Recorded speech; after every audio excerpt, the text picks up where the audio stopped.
Hi friends, పాండవులు నిర్మించిన స్వర్గానికి మెట్లు ఉన్న దేవాలయం గురించి ఈ వీడియోలో మనం తెలుసుకుందాం. ఈ దేవాలయం అత్యంత ప్రాచీనమైనది. దీన్ని దేవాలయం అనటం కంటే దేవాలయాల సమూహం అంటే బాగుంటుంది. ఈ ఆలయాన్ని బాతుకీలాడి అని స్థానికంగా పిలుస్తారు. హిమాచల్ ప్రదేశ్లోని కాంగ్రా జిల్లాలో ఈ దేవాలయం ఉంది. ప్రస్తుతం ఈ ఆలయం మహారాణా ప్రతాప్ సింగ్ డ్యాంలో జల సమాధిలో ఉంది.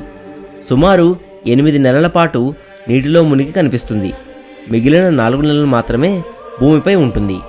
ఈ ఆలయాన్ని చూడటానికి పర్యాటకులు బోట్లలో వెళ్లాల్సి ఉంటుంది. దాదాపు 50 సంవత్సరాల నుండి ఈ ఆలయం నీటిలోనే మునిగి ఉన్నాయి.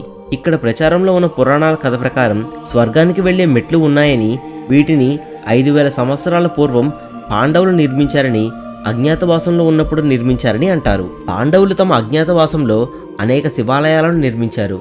అయితే ఇక్కడ ఆలయంతో పాటు స్వర్గానికి మెట్లు కూడా నిర్మించాలనుకున్నారని, అయితే అది అంత సులువు కాదు కనుక అందుకు గాను శ్రీకృష్ణుని సాయం కోరగా శ్రీకృష్ణుడు వారికి స్వర్గానికి మెట్లు నిర్మించడానికి 6 నెలల కాలాన్ని ఒక్క రాత్రిగా మలుస్తాడు.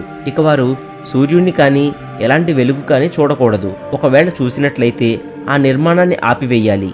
అలాగే 6 నెలల గడువు ముగిసేసరికి వారు ఆ నిర్మాణాన్ని పూర్తి చేయలేకపోతే తిరిగి వారు అజ్ఞాతవాసాన్ని కొనసాగించాల్సి వస్తుంది అని శ్రీకృష్ణుడు చెప్తాడు. పాండవులు అందుకు అంగీకరించి నిర్మాణంలో మునిగిపోతారు. ఈ నేపథ్యంలో పాండవులు తమ పనిని చీకట్లో చేస్తుంటారు. దేవాలయ నిర్మాణం పూర్తయి మెట్ల నిర్మాణం కూడా తుది దశకు చేరుకుంటుంది. ఇంతలో దీనికి దగ్గరగా వచ్చిన ఒక మహిళ ఒక దీపం వెలిగిస్తుంది. దాంతో సూర్యోదయం అయ్యిందని భావించిన పాండవులు తమ పనిని అక్కడే వదిలేస్తారు.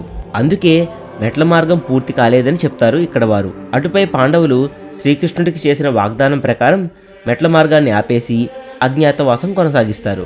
ఇక మహాభారత కాలంలో బాతు అనే రాళ్లతో నిర్మించిన నిర్మాణం కాబట్టి బాతుకి లాడి అని పేరు వచ్చింది. ఇక్కడ 6 ఆలయాలు ఉంటాయి. ప్రధాన ఆలయం కూడా ఉంటుంది.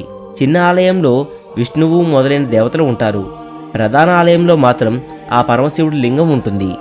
ఇక్కడ గల మరో అద్భుతం ఏమిటంటే సూర్యుడు అస్తమించే సమయంలో సూర్యకిరణాలు శివుడి పాదాలను తాకుతాయి. శివుడి పాదాలను స్పర్శించుకున్నాకే సూర్యుడు అస్తమించడం జరుగుతుంది.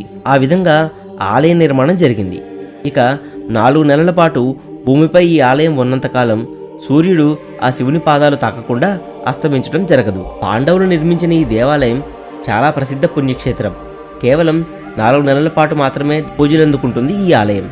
హిమాచల్ ప్రదేశ్ కాంగ్రాలోని ఈ బాతుకీలాడే చేరుకోవాలంటే న్యూఢిల్లీలోని చండీపూర్ నుండి సుమారు 34 గంటల పాటు రోడ్డు ప్రయాణం చేసి రావాల్సి ఉంటుంది. సో ఫ్రెండ్స్, మా ఈ టాపిక్ కనుక మీకు నచ్చినట్లయితే లైక్ చేయండి, మీ ఫ్రెండ్స్ అండ్ ఫ్యామిలీకి షేర్ చేయండి. అలాగే మా ఛానల్ సబ్స్క్రైబ్ చేసుకోవడం మర్చిపోకండి.